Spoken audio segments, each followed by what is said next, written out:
I was standing in my own living room, listening to my husband scream that I should kill our son. Get an abortion. I don't want a child with you. Ethan's voice echoed off the walls of the house I'd been helping to pay off for 11 years. The words left his mouth like venom, each syllable loaded with a contempt I had never seen so clearly. The man who had sworn to love me until death stood before me, his face red with rage, ordering me to eliminate the life growing inside me. And beside him, sitting on the sofa, as if she owned the place, was my mother-in-law, Margaret, nodding in agreement, her eyes gleaming with satisfaction. "Do what he says," she said. Her voice was calm, almost sweet, as if she were advising me on which brand of coffee to buy. "It's for the best."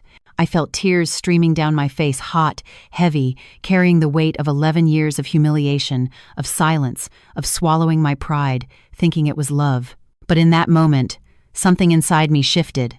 Something that had been waiting, gathering strength, collecting evidence, preparing in silence for 5 long years. I wiped the tears away with the back of my hand, took a deep breath, and smiled. "Don't worry," I said. My voice was steady, so steady it surprised even me. "This baby won't have your last name." I saw the confusion on Ethan's face. Margaret's smile faltered. I walked over to my purse in the corner of the room, pulled out a yellow manila folder, and when I opened it, when I showed them the document I had kept like a time bomb for years, I watched their world fall apart. But before I tell you what was in that folder, I need to go back to the beginning. I need to tell you how I became the woman who wiped away her tears and smiled at the man who told her to kill her own child. I need to tell you how I survived. My name is Grace. I'm 37 years old, and I was born in Red Rock, a small town in northern Arizona where the desert stretches out like a painted canvas. I grew up hearing my grandmother say that the desert wind carries everything away, sorrows, sadness, loves that didn't work out. All you had to do was release a flower to the wind and make a wish, and the desert would carry it to the sky, and the sky would make it real. I spent my whole life releasing flowers to the wind, asking for love, for happiness, asking for someone to see me, to value me, to truly love me. And when Ethan appeared in my life, I thought the wind had finally answered my prayers. How wrong I was. I was a public school teacher, teaching elementary school kids from 1st to 5th grade. The pay was low, the hours were long, but I loved what I did.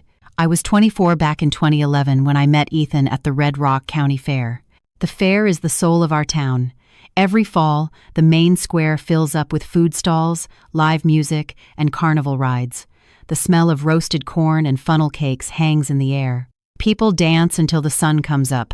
I was with my friends near a barbecue stand when he approached. Ethan was 27. He worked as a technician on a large corporate farm in the region. He was tall, tan, with a smile that lit up his entire face. "Excuse me." He stood in front of me, holding something behind his back. "You're Grace, right? The teacher?" I was curious. He held out his hand. He was holding a book, a collection of poetry by Mary Oliver.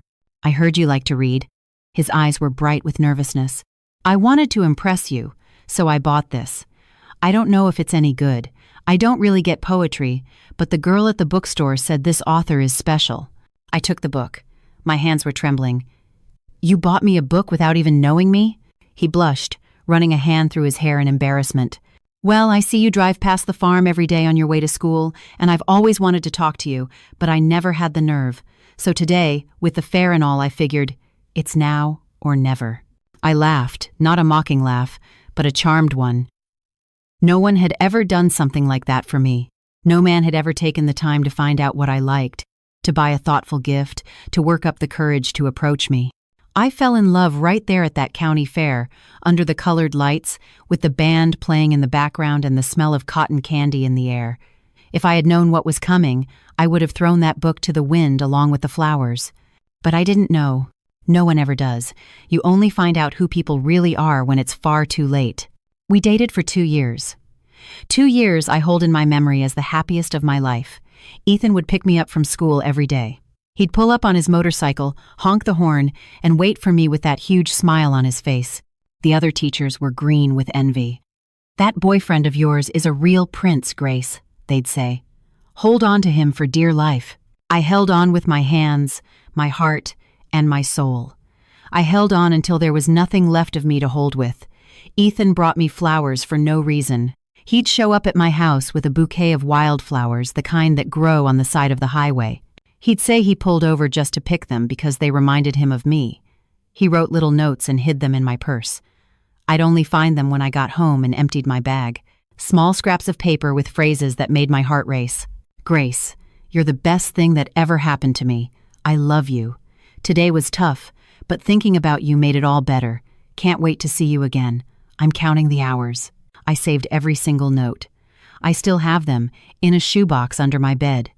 Sometimes, when the nostalgia for what I thought we had gets too strong, I open the box and read them, and I cry. Because that Ethan died, and I didn't even see it happen.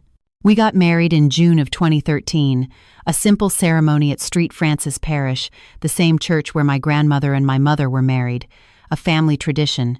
I wore a dress borrowed from my sister, Lucy, who had gotten married 2 years earlier. It was a little big. We had to pin it in the back, but I felt like the most beautiful woman in the world. Ethan was in a rented navy blue suit with a tie he couldn't figure out how to knot properly.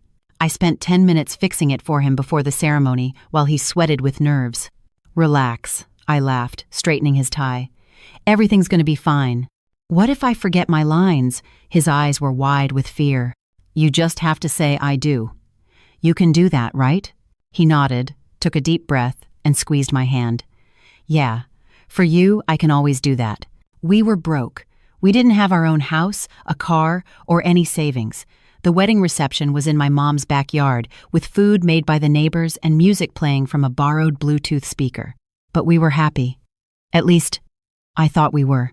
The first time I met Margaret, my future mother-in-law, was 3 months after Ethan and I started dating.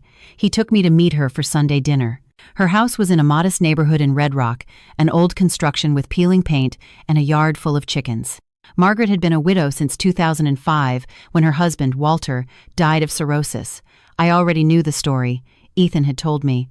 His father had been a heavy drinker since his 20s. He would beat his wife, humiliate her, and cheat on her with any woman who looked his way. Margaret endured 30 years of a hellish marriage, raising her son mostly alone while her husband spent all their money on whiskey and other women. When Walter died, I imagined she must have felt relieved, finally free from the man who had destroyed her life. But that's not what happened. Margaret wasn't freed. She was embittered. It was as if all the rage she'd felt for 30 years had nowhere to go after he was gone. As if she needed someone new to hate, to blame, to take out all her suffering on. And that someone became me. From the very first day, I felt her gaze sizing me up, judging me. She squeezed my hand too hard when Ethan introduced us, and the smile she gave me never reached her eyes. So, you're the one, she said, her voice dry. The little school teacher. It's so nice to meet you, Margaret, I said, trying to be friendly. Ethan talks about you all the time. He does he? She looked at her son with an expression I couldn't read. I hope he says nice things. The dinner was tense. Margaret spent the entire time making comments that sounded like compliments, but were thinly veiled criticisms. How nice that you're a teacher, Grace. It's a shame teachers make so little. Ethan will have to work twice as hard to support you. This casserole is good, but I make it differently. I can show you how if you like. My son prefers it my way. You're pretty, I'll give you that. But looks don't last forever. What's important is knowing how to take care of a man. Ethan said nothing. He just ate quietly, as if he couldn't hear a thing. When we left, I asked him if he'd noticed his mom's passive-aggressive remarks. What remarks? He seemed genuinely confused. My mom loved you. That's just how she is, a little blunt. Don't take it personally. I didn't take it personally. I thought it was all in my head, that I was being too sensitive, looking for problems where there were none. That was my first mistake, doubting what I saw with my own eyes. It would be the first of many. Before I continue, I need to ask something of you, the person listening right now. If this story is touching your heart, if you know someone who's been through something similar, or if you just want to keep me company until the end, please leave a comment below telling me what city you're from and what time you're tuning in. I read every single comment, and knowing you're out there gives me the strength to keep sharing. And if you're not already subscribed, now's the time. Click that subscribe button and hit the notification bell so you don't miss a single story. We post new ones every day, and every story is a life lesson.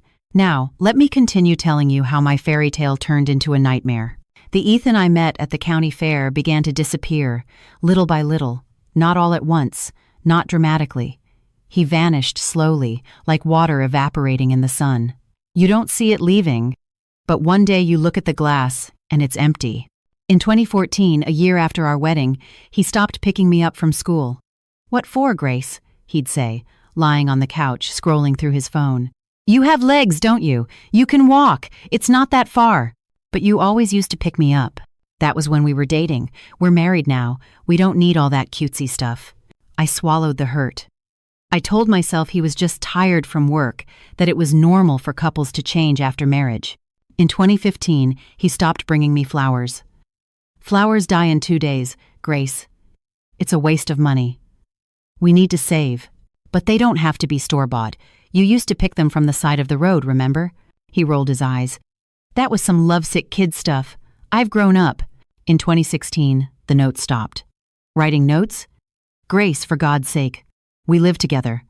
If I want to tell you something, I'll just say it. I don't need scraps of paper." In 2017, he stopped saying he loved me. "You already know I love you. I don't need to repeat it like a broken record. But you haven't said it in so long." "So what? I married you, didn't I? Isn't that proof enough?" I justified every change, forgave every absence, and swallowed every cold remark because I loved that man, or maybe I loved the memory of the man he once was. I believed that if I were good enough, patient enough, loving enough, he would go back to being the person he used to be. As Ethan pulled away, Margaret moved in. Every space he left empty, she filled. She started showing up at our house every day, without calling, without any warning. She would just appear at the door, early in the morning, sometimes before I'd even left for work. "I came to keep my son company," she'd announce, walking in uninvited, dropping her purse on the sofa, and heading straight for the kitchen. "He works so hard, poor thing. He needs someone to take proper care of him." She'd open my refrigerator and criticize what I bought. "Grace, why do you buy all this fancy stuff? There are only 2 of you. You're wasting my son's money on nonsense." She'd walk into my bedroom without knocking, touching my things. "This face cream is too expensive." "All this makeup, what for? You don't need to be all painted up to stay at home." She complained about my clothes, my hair, my weight. "You've put on weight, Grace. You're not taking care of yourself. My son deserves a woman who looks after herself." And the worst part was, Ethan agreed. He always agreed. "Mom's right, Grace. Stop wasting money on that stuff. My mom has a point. You could take better care of yourself. Don't talk to my mom like that. She's only trying to help." I took it all. I always took it. What else could I do? She was my husband's mother, the woman who had suffered for 30 years with a drunk, abusive husband. She deserved compassion, not confrontation. At least, that's what I told myself. The truth was, I was scared. Scared of fighting with Ethan, scared he would choose his mother over me and leave me. Scared of being alone in a town where everyone knows everyone, and everyone talks about everyone else's business. So I stayed quiet, smiled, and pretended everything was fine. And with every day I pretended, a piece of me died inside. It was in 2018 that I finally understood what drove Margaret.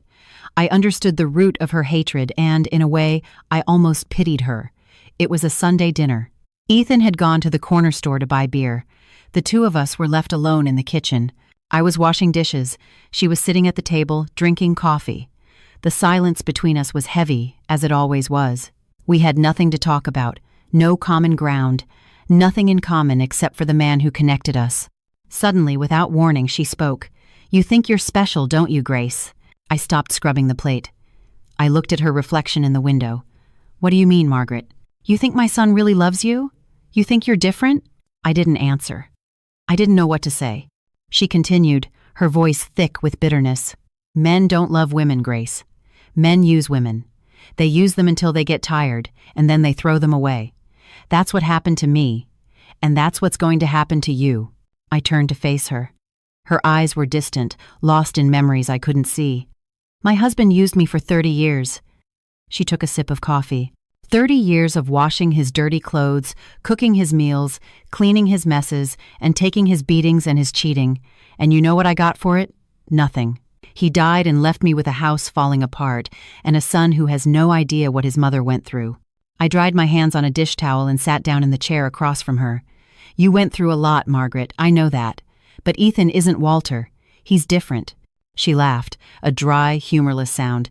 Not yet, but every man turns into his father. You'll see, one day my son will do to you what his father did to me, and you'll remember I warned you. That conversation haunted me for years, because little by little, word by word, she started to be proven right. But what Margaret didn't know, what she couldn't possibly imagine, was that I wasn't her. I wasn't going to endure 30 years in silence.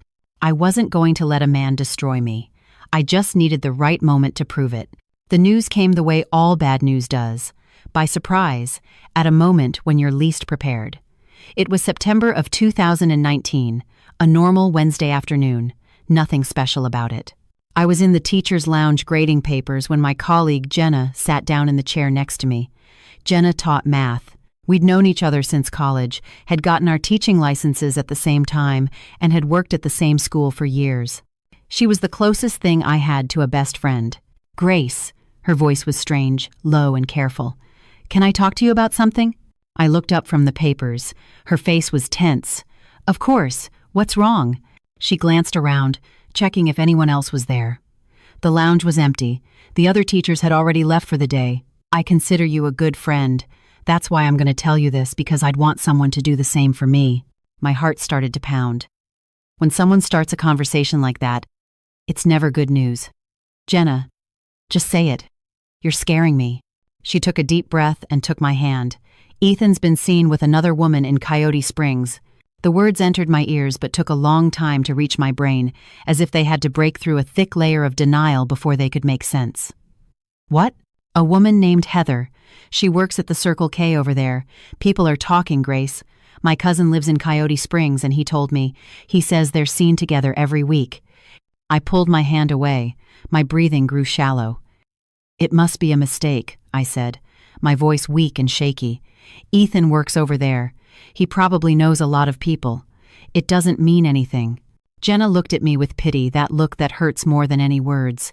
My cousin says they hold hands, Grace, that she goes into his apartment, that everyone in town knows about it. The room started to spin. The papers in front of me blurred into a swirl of red and blue ink. I shook my head. No, it can't be. We've been married for 6 years. He wouldn't do this to me. But even as I said it, a voice in the back of my mind whispered, yes, he would. You know he would. All the changes, the distance, all the nights he claimed he was too tired to talk, too tired to touch me, too tired to even look at me. It all made sense now, a horrible, painful sense that I didn't want to accept. Jenna stayed with me until I stopped crying. It took almost an hour. She didn't say anything. She just held my hand and let me fall apart. When I finally pulled myself together, she asked, "What are you going to do?" I wiped my face on the sleeve of my shirt. I took a deep breath. I'm going to ask him. I confronted Ethan that weekend. He got home Friday night, same as always, dropped his duffel bag on the living room floor, and went straight to the fridge for a beer. He didn't even kiss me hello. I waited until he was settled on the couch, had turned on the TV, and gotten comfortable. Then I sat in the armchair across from him and turned the TV off. "Hey, what gives?" he grumbled, annoyed. "I was watching the game. We need to talk. Now. Can't it wait?" No. Something in my tone made him pause and really look at me. Maybe for the first time in months. "Okay. Talk." I swallowed hard. My hands were sweating. "Who's Heather?" I saw his body tense. It was subtle, almost imperceptible, but I'd known this man for 8 years.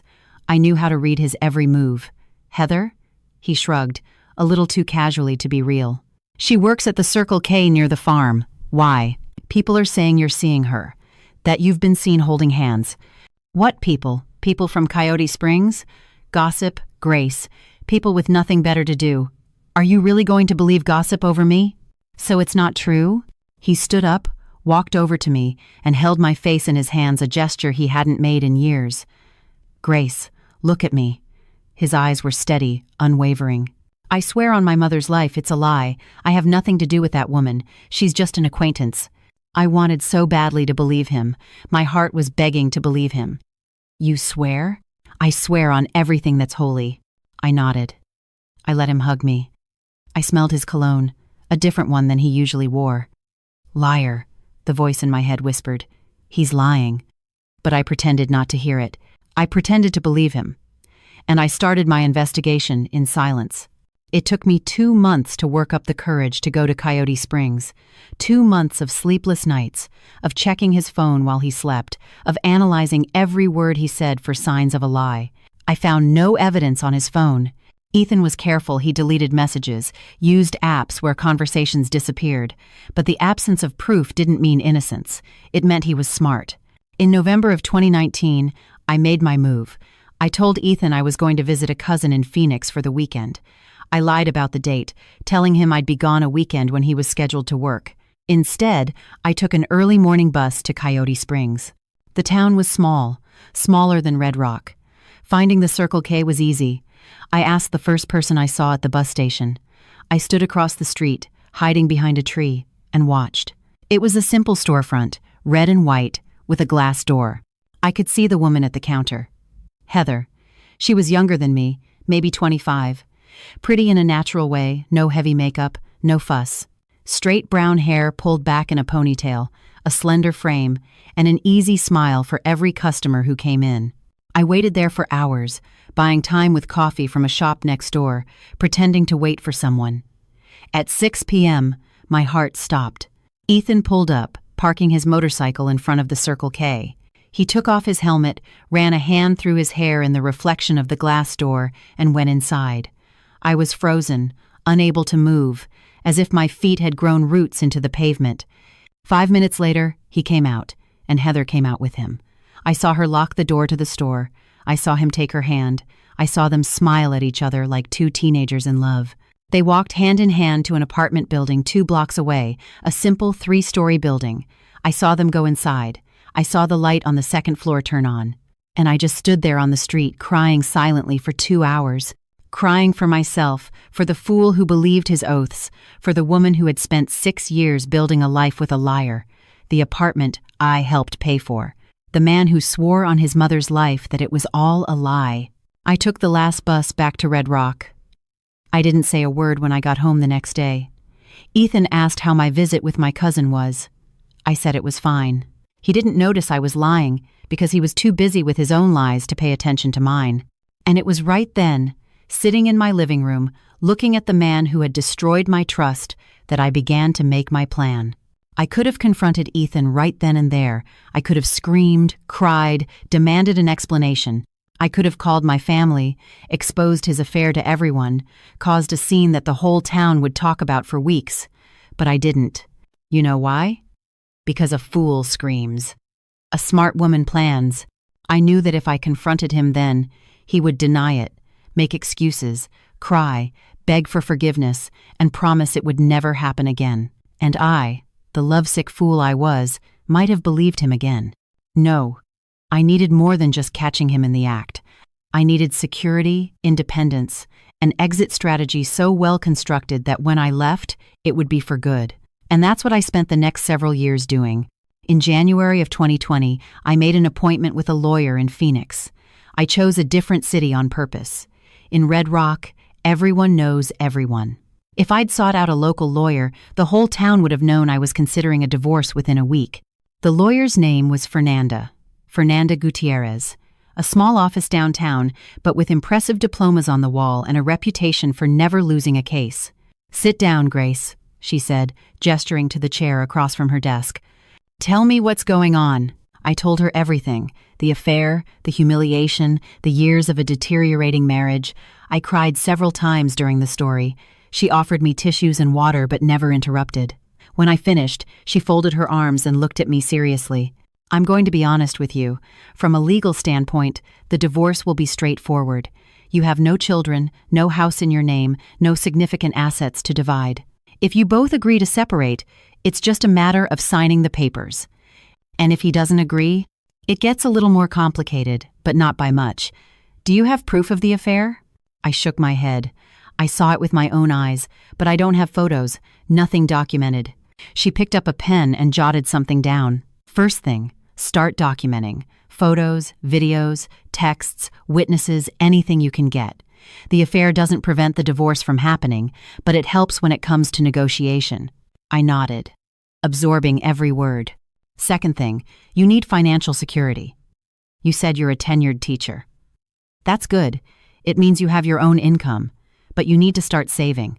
Open an account at a different bank, one your husband doesn't know about, and start depositing money every month. The more you have saved, the easier it will be to start over. How long do you think I'll need? She thought for a moment. Depends on how much you can save.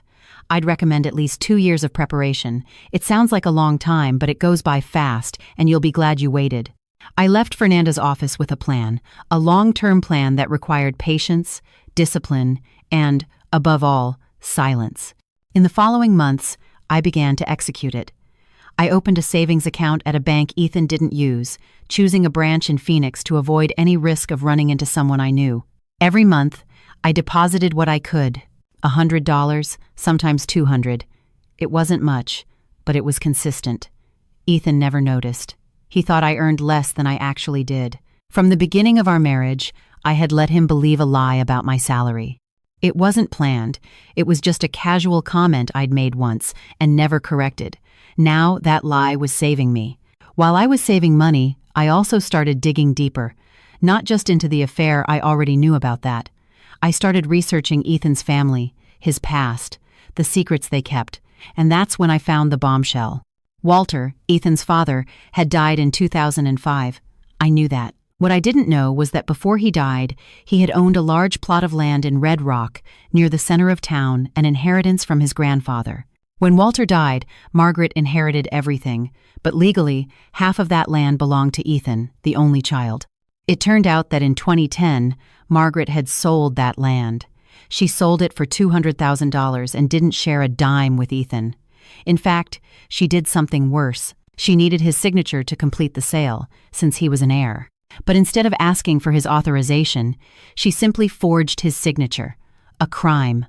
Forgery of a public document. Embezzlement. Crimes that could lead to prison. And Ethan had no idea. He was so dominated by his mother, so used to accepting everything she said without question, that he never asked what happened to his father's inheritance. But I found out. It was by accident, really. I was at the county recorder's office in Red Rock dealing with a school matter when I overheard 2 clerks talking. Remember that land sale for Walter Miller?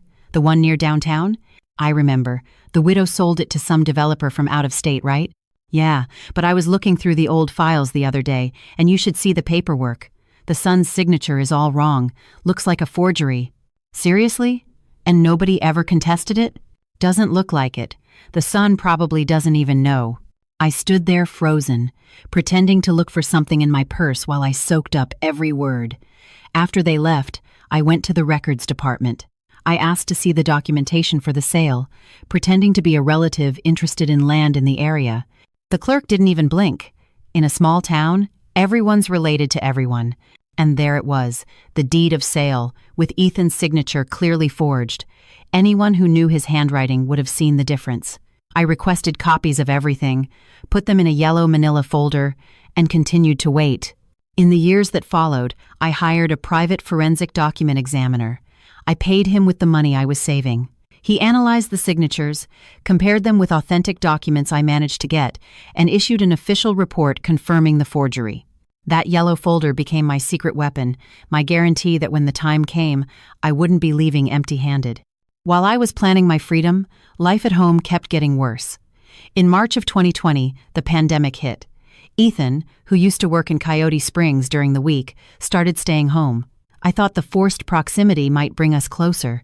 I was wrong. He spent all day on his phone, talking to Heather. I knew it.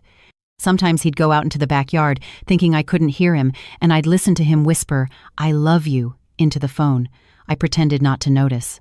It was as if he wanted me to find out, to confront him, to give him an excuse to leave. But I wouldn't give him one. I kept pretending I didn't see, didn't hear, that everything was fine. Every whispered "I love you" to his phone was a knife in my chest, but I used the pain as fuel, as a reminder of why I was doing all this. And Margaret would visit almost every day, even during lockdown. To keep him company, she'd say. In reality, she came to torture me. "Grace, you've gained weight." She'd look me up and down, her nose wrinkled in disgust. "You look like a cow. No wonder my son doesn't look at you anymore." Ethan would be in the living room, listening. He never said a word in my defense. He just laughed. "Grace, this food is bland." She'd push her plate away. "I don't know how my son puts up with it. In my day, a woman who couldn't cook got a good smack." Ethan would remain silent, sometimes even agreeing. "Grace, why don't you fix yourself up anymore? Do you want my son to look for beauty elsewhere?" And I swallowed it all. I saved it up. I waited. Every humiliation went to the same place inside me, that dark place where I stored my rage, my resentment, my thirst for justice. One day, I would open that place up, and they would see what happens when you underestimate a woman who seems meek. A lion that doesn't roar isn't tame. It's just waiting for the right time to attack. In August of 2024, after nearly 5 years of silent planning, life threw me a curveball. My period was late. At first, I didn't think much of it. My cycle had always been irregular, especially after I turned 35. A week or two late was common. But when a month went by, I started to suspect. I bought a pregnancy test from a pharmacy on a trip to Phoenix. I took it in the restroom of the bus station before heading back. 2 lines. Positive. I stared at that result for nearly 10 minutes, my hands shaking, my heart racing, a whirlwind of emotions I couldn't process. I was 37. I had practically given up on the idea of being a mother. Ethan had always said he didn't want kids. They were too expensive. They would complicate his life. They were too much work. And I, like an idiot, had accepted it. I had swallowed that dream along with all the others. But now, holding that positive test, I felt something I hadn't felt in years. Hope. Maybe this would change things. Maybe a child would make Ethan go back to being the man I first met. Maybe we could start over, build a family, finally be happy. What a fool. After everything I knew, after all the evidence I had collected, there was still a part of me that wanted to believe, that clung to the possibility of a happy ending. I waited a week to tell Ethan. I wanted to prepare the moment, to do something special. I wanted the news to be delivered in the best way possible. I chose a Saturday morning. I woke up early. I made his favorite breakfast: pancakes with real maple syrup, strong black coffee, fresh squeezed orange juice. I set the table carefully, placing a wildflower I'd picked from the yard in a small vase in the center. It was the first time in years I had done anything like that, the first time I had tried to create a romantic moment, the first time I had invested in our dying relationship. Ethan came downstairs for breakfast, still groggy, his hair a mess, his face creased from sleep. "What's all this?" He looked at the table suspiciously. "What do you want?"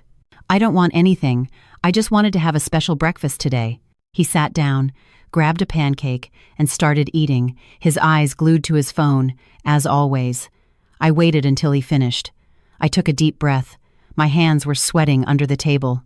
"Ethan, I have something to tell you." He didn't even look up from his phone, his thumb scrolling endlessly down some feed I couldn't see. "Go ahead." "I'm pregnant." His thumb stopped. The phone slowly lowered. His eyes met mine.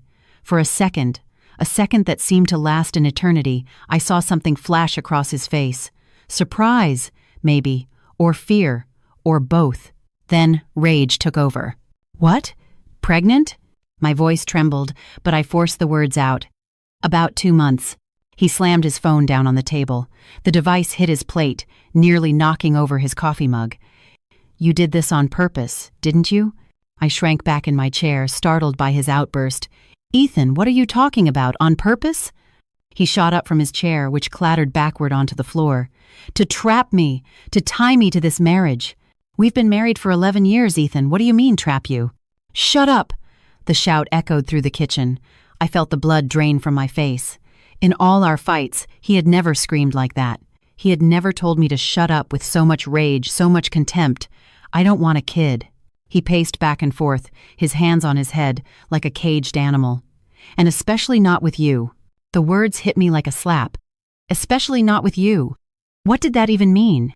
I stood up from the table, my legs trembling so badly I could barely stand. "What do you mean?" "Especially not with me." He stopped pacing. He looked at me, and then something in his face changed. The veil dropped. The mask he had worn for years, that facade of a tired but devoted husband, dissolved, And I saw the real Ethan for the first time. Grace. His voice was calm now, almost cold. I'm going to be honest with you. I haven't loved you in a long time. Tears began to stream down my face, hot, heavy, unstoppable. I don't love you, he repeated, as if savoring the words. I'm with you for convenience. You pay half the bills, you clean the house, you cook, you're a good employee. But love? He laughed, a cruel laugh, just like his mother's. That died years ago. I tried to breathe, to think, to understand how the conversation had escalated so quickly. Does Heather know you talk about me like this? His eyes widened.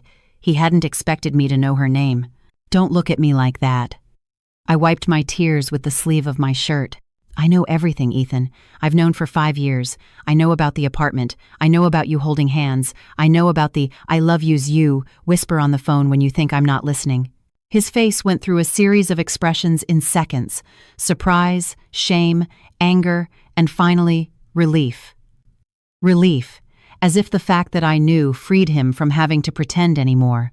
Then you already know I love her, not you. He crossed his arms, facing me down. Good. That makes this easier. Margaret arrived in the early afternoon. Ethan had called her, told her about the pregnancy. I heard the conversation from the bedroom where I had locked myself in, crying. I heard him say, "Mom, get over here. I need you." I heard her voice on the other end of the line, sharp and poisonous, promising to be there soon. When the front door slammed shut, I knew it was her. I wiped my face, took a deep breath, and went downstairs. Margaret was sitting on my living room sofa as if it were her throne, legs crossed, purse in her lap, her eyes following me as I descended the stairs. "So, you got yourself pregnant, did you?" Her voice dripped with contempt. How clever. Trapping my son with a baby bump. I stood by the window, keeping my distance. "Margaret, I didn't trap anyone. It just happened." "It just happened?" She stood up abruptly, her eyes flashing. "You did it on purpose. I always knew you were a gold digger." Ethan appeared from the kitchen, a beer in his hand. He stood beside his mother, the two of them a united front against me, just as they had always been. I looked at them, the man who had sworn to love me until death, now leaning against the wall, sipping a beer while his mother attacked me, the bitter old woman who had spent 11 years destroying my self-esteem, my confidence, my will to live. And I felt something shift inside me, something that had been waiting for this very moment for 5 years. Margaret continued, "My son doesn't want this child, and neither do I. You're going to get an abortion." My heart stopped. "What?" Ethan stepped forward, his expression hard. "That's right, Grace. Get an abortion. I don't want a child with you. If you have this baby, I'm leaving. I'll go live with Heather. You'll raise it alone." Margaret smiled, a poisonous, satisfied smile. "Do what he says. It's for the best." The silence that followed was the longest of my life. I was standing there, in my own living room, listening to my husband and his mother order me to kill my child. The child I had dreamed of my whole life. The child growing inside me at that very moment. The tears streamed down my face, uncontrollable, endless, carrying the weight of 11 years of humiliation, of silence, of swallowing my pride, thinking it was love. But then, something happened. I remembered the notes saved in the shoebox. I remembered the wildflowers, the vows of love from the man who brought a book of poetry on a first date. That man was dead, and I had no reason to cry over a corpse anymore. I wiped the tears away with the back of my hand, took a deep breath, and smiled. "Don't worry," I said. My voice was steady, so steady it surprised even me. "This baby won't have your last name." I saw the confusion on Ethan's face. The beer bottle paused on its way to his lips. What's that supposed to mean? I walked over to my purse in the corner, reached inside, and pulled out the yellow manila folder, the folder I had been carrying with me for months, waiting for the right moment. The moment had arrived. "Ethan, do you know what happened to your father's land?" I kept my voice calm, almost casual. "The plot near downtown that was worth a fortune." He looked at me, confused, and exchanged a quick glance with his mother. "My mom sold it to pay off my dad's debts." "Why?" "That's not exactly what happened." I opened the folder, took out the documents, and spread them on the coffee table. "Your mother sold the land for $200,000 in 2010, but half of that money was legally yours. You were an heir. She needed your signature to sell it." Margaret went pale. I watched the color drain from her face like water down a sink. She didn't ask for your signature, Ethan. I picked up the deed and held it out to him. She forged it. Look right here. Is this your handwriting? Is this your signature? Ethan took the document, his hands shaking. I saw his eyes scan the page, the forged signature, the handwriting that was clearly not his. That's a crime, I continued, picking up the expert's report. Forgery of a public document, embezzlement. Your mother stole $100,000 from you, and you didn't even know. This report confirms it. Any judge will accept it. Ethan looked up, his eyes wide, and stared at his mother. Mom, is this true? Margaret started to cry. Tears I knew were born of fear, not remorse. Son, I can explain, she whimpered. I needed the money. You wouldn't have known what to do with it. I did it for us. You robbed me. I had never seen Ethan so furious, not even when he had screamed at me that morning. This rage was different, deeper, more visceral. The rage of someone who discovers they've been betrayed by their own mother. Margaret reached out, trying to touch his arm. Son, please, forgive me. I did it for us. Don't touch me! He recoiled as if her touch were poison. I calmly gathered the documents back into the folder. There's more, Ethan. I looked at him. He was devastated, and I felt no pity. I've spent 5 years gathering evidence of the forgery, of your affairs photos, texts, witnesses. My lawyer, Fernanda, already has everything. The divorce papers have been filed. He turned to me, his eyes wide with desperation. Grace, wait. Can we just... You told me to abort my child. I took a step toward the door. You said you don't love me, that you're with me for convenience. Well, I smiled. The convenience is over. I grabbed my purse and headed for the exit. And about your mother's crime. I paused with my hand on the doorknob. I have 2 options. I can turn all this over to the police, and she goes to jail. Or she can pay me the $100,000 she stole from you. With interest and inflation, that's about $150,000 today. And I keep my mouth shut. Margaret let out a loud sob. I don't have that kind of money. Then you'd better start finding it. I gave her one last look. You have 6 months. If you don't pay, you'll face the consequences. The statute of limitations is running out, but we're still within the window. Ethan stumbled toward me, his face a mask of ruin. Grace, for the love of God, can we just talk? I messed up. I know I messed up, but you can't do this to my mom. I'll do anything. Anything. I looked at the man I had loved for 13 years, the man who had made me believe in fairy tales, and then ripped out every page of the book. Anything? I tilted my head, pretending to consider it. Then do this. Get out of my way. I opened the door and walked out. The taxi was already waiting at the corner. I had called it before the confrontation, knowing I would need a quick getaway. I got in, gave the driver my sister Lucy's address, and I didn't look back. The entire ride, my hands wouldn't stop shaking. The adrenaline that had sustained me during the confrontation was wearing off, and in its place was a vast emptiness. It was over. 11 years of marriage, 13 years of a relationship, a whole life of dreams built around that man.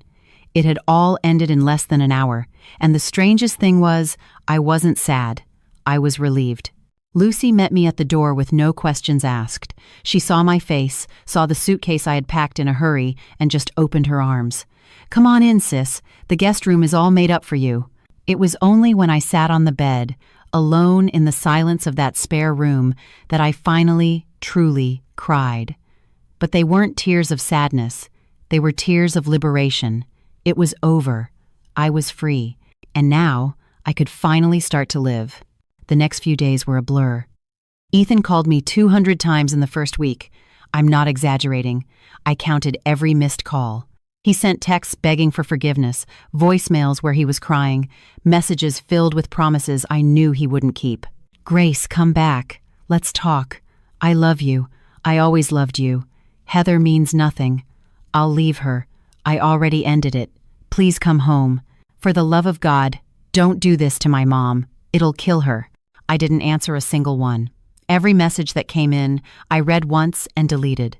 I didn't need his words anymore. I didn't need his lies. On the 3rd day, he showed up at Lucy's house. He honked his horn outside, yelled my name, and caused a scene on the street that probably became the talk of half the town. Lucy went out with a broom in her hand. "Ethan, you either get off my property right now or I'm calling the cops. And when they get here, I'll tell them about the forgery too. You want that?" He left. He didn't come back. A week after the confrontation, I got a call from an unknown number. It was Margaret. "Grace." Her voice was different, weak, defeated. "I need to talk to you." I almost hung up. My finger hovered over the red button for several seconds. But curiosity is a powerful thing, and I wanted to hear what that woman had to say. "Go on." "I know I was wrong. I know I did terrible things to you all those years, and what I did with Ethan's money, it was wrong. I know it was." I stayed silent, waiting.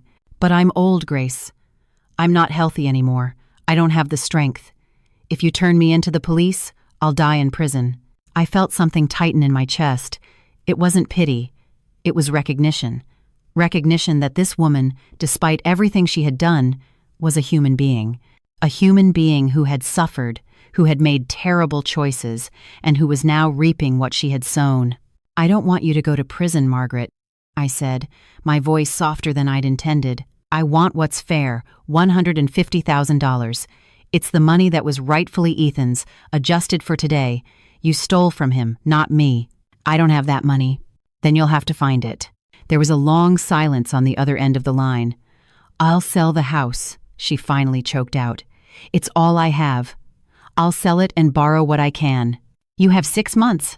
"I know," she sniffled. "Thank you for not going straight to the police." I hung up without another word. While I waited for Margaret's money, I focused on the divorce. Fernanda, my lawyer, was flawless. She handled the entire process with an efficiency that amazed me. Every document, every deadline, every detail was handled with surgical precision. Ethan tried to fight it at first. When he was served with the divorce papers, he called me frantic. "You can't do this. We've been married for 11 years. 11 years you spent cheating on me and humiliating me. Yes, I can. I'll fight you in court. I'll demand half of everything." "You can try." My voice was ice. "Fernanda already explained that we have no assets to divide. The house is rented. The car is financed in your name. I have nothing in my name. You'll just be wasting money on a lawyer. And my mom's money. If she pays you, I'm entitled to half of it." I laughed. A genuine laugh. "Ethan, your mother is paying me so I don't report her for a felony. That's not an inheritance. It's not a gift. It's restitution for a crime. You're not entitled to anything." He fell silent, and I knew I had won. In the end, Ethan didn't contest the divorce. Maybe because he knew he would lose. Maybe because he was too busy trying to keep his mother out of jail. Or maybe because he simply didn't care anymore. The process moved at record speed. In March of 2025, I received notice that the divorce was finalized. I was officially free. During those months of waiting, my pregnancy progressed. My belly grew. The baby kicked, and every movement reminded me why I had done all this. It wasn't just for me. It was for my child, for the life I was going to give him. I had my prenatal checkups in Phoenix with an OB/GYN Lucy recommended. Dr. Evans was kind, patient, and never once judged me for being a single mother. "Your baby is healthy, Grace," she'd say, pointing to the grainy image on the ultrasound screen. "Strong heartbeat, developing perfectly. You're doing a great job." I cried every time I heard that rhythmic, rapid sound of his heart. It was the soundtrack to my new life.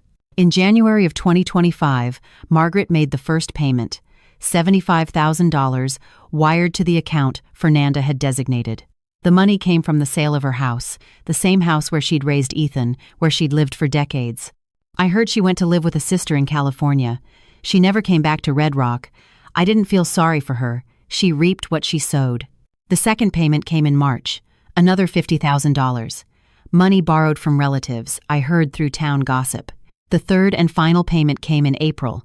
The remaining $25,000, transferred on the very day my son was born. A coincidence, perhaps, or maybe the universe has a poetic sense of timing.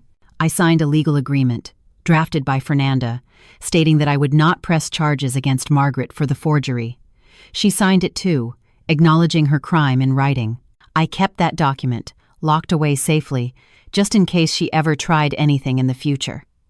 But I knew she wouldn't. Margaret was broken. She had lost her house, her money, And most importantly, her son. Ethan never spoke to her again after discovering the theft.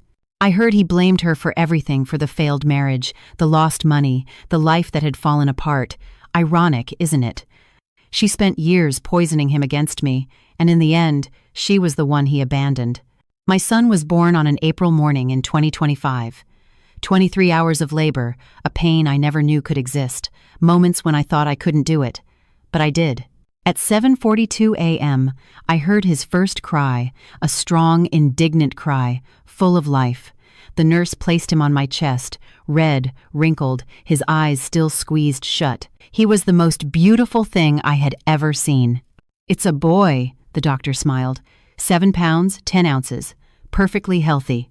I looked at my son, the miracle who had grown inside me for 9 months, who had survived everything, the stress, the anger, the fear. "Leo," I whispered, the name I had chosen months before. Leo Michael Grace. No father's last name. No last name of the family that told me to kill him. Just mine. Just ours. Lucy was in the waiting room. When the nurse called her in, she came running, her eyes full of tears.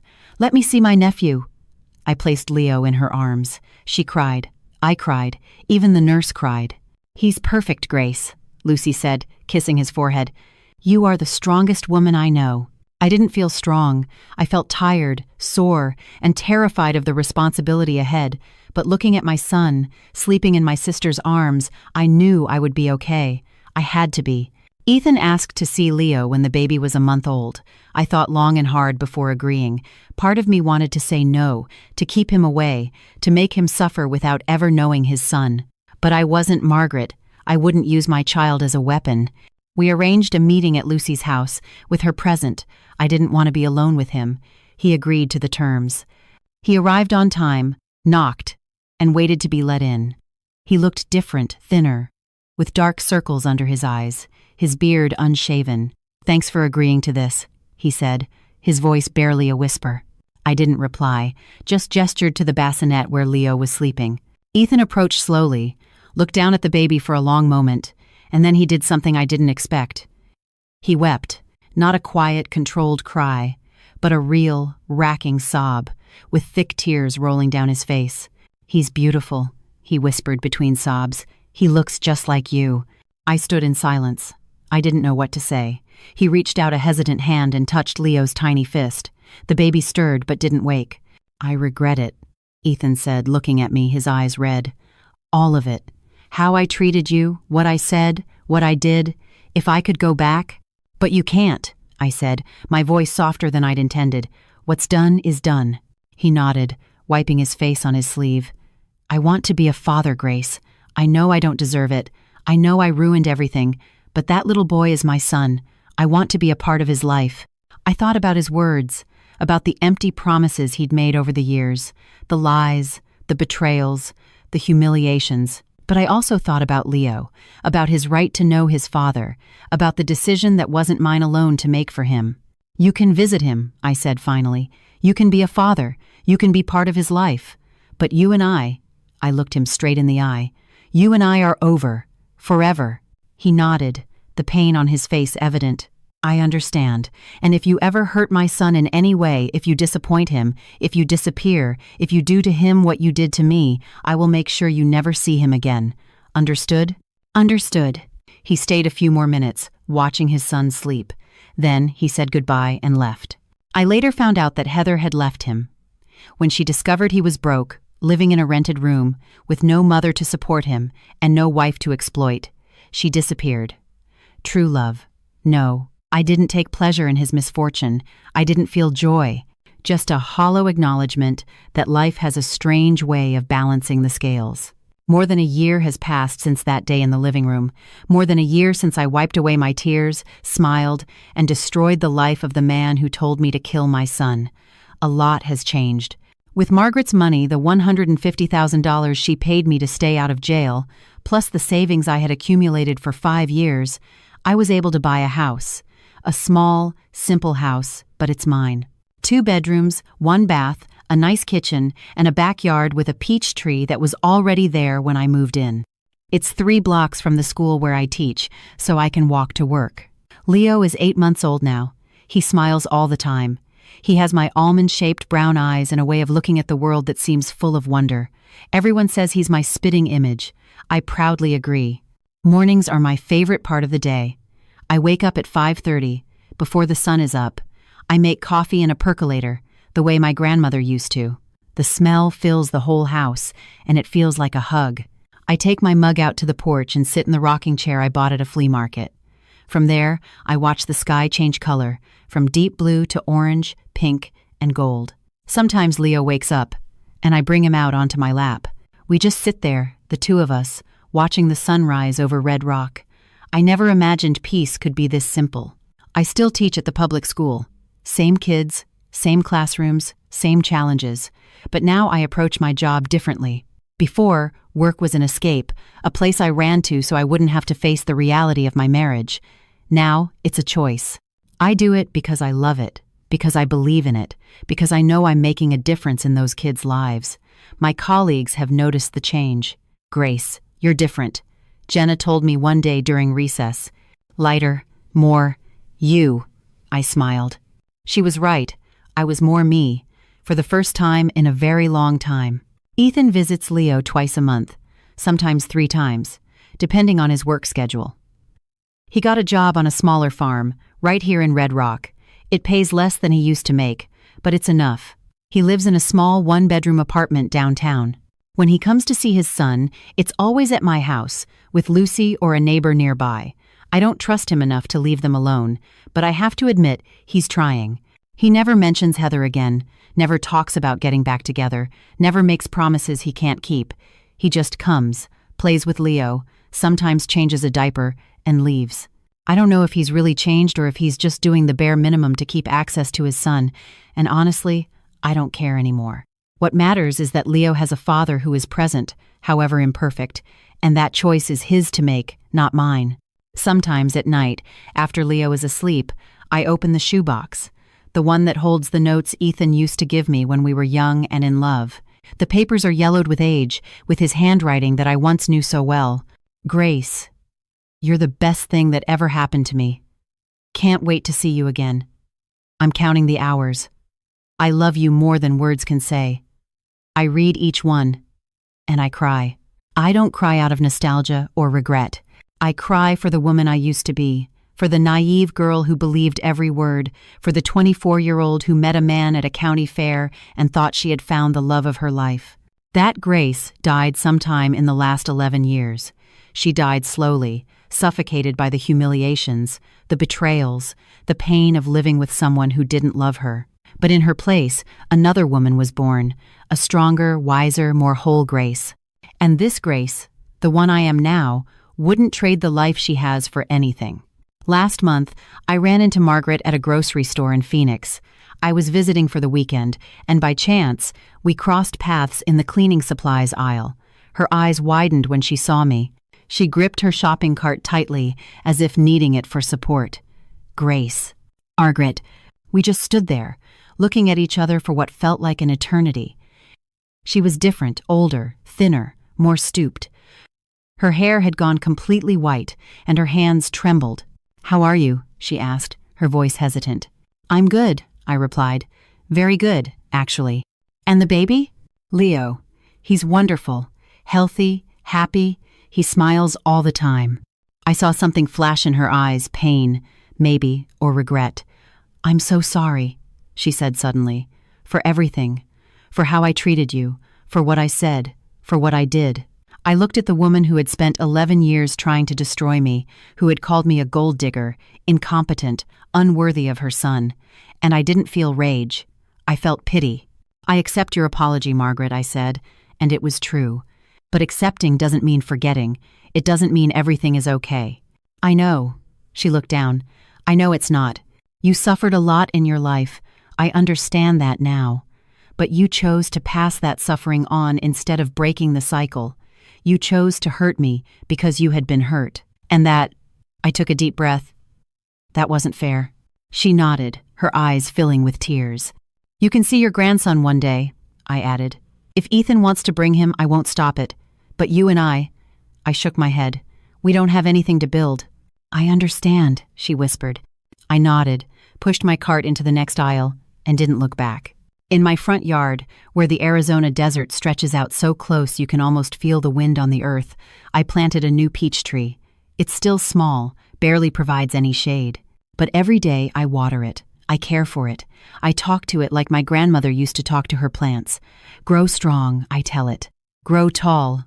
One day you'll bear fruit. It's silly, I know, talking to a plant. But there's something about the ritual that calms me. Something that reminds me that growth takes time, that beautiful things start small and fragile. Like me. Like Leo. Like the new life we're building. One day, when my son is big, he'll sit under that peach tree and eat the fruit it bears. And I'll tell him that I planted it the year he was born, the year his mother was reborn too. Last night, Leo woke up crying at 3 a.m. I went to his crib, picked him up, and rocked him until he calmed down. The moonlight streamed through the window, bathing the room in a soft glow. I looked at his face, eyes closed, long lashes, lips puckered in a dream, and I thought about everything I had gone through to get here, the years of humiliation, the nights spent crying in the bathroom. The moment my husband told me to kill my son, it hurt to remember. It still hurts. But I also remembered the strength I found, the courage to prepare in silence, the determination to refuse a life I didn't deserve. "You will never go through what I went through," I whispered to Leo, who was already fast asleep again. "I promise you that. It's a mother's promise, sacred, eternal, unbreakable, and I will keep it." Today, I'm 37 years old. I have a healthy son, a house of my own, and a peace I haven't felt in over a decade. There's still some of Margaret's money in the bank, an emergency fund. The rest I invested in the house, in furniture, in diapers, in everything Leo needs. I still teach. I still water my peach tree. I still drink coffee on the porch every morning, watching the sun rise over Red Rock, and I'm still learning. I've learned that real love doesn't demand an abortion. It doesn't humiliate. It doesn't betray. It doesn't choose a mother over a wife. I've learned that a woman who prepares in silence isn't a coward.